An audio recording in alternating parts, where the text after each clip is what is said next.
a escutar a cozinha, vai baixando fora da gaita, e o baixo na guitarra, e a bateria vão cozinhando sozinho. Faz um cantorzinho.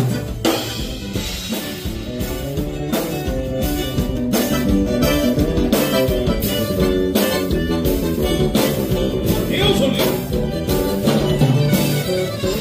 esse baixo é um filho.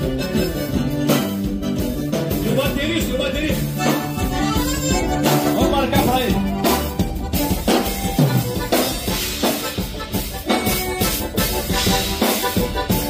O homem é cheio da tradição.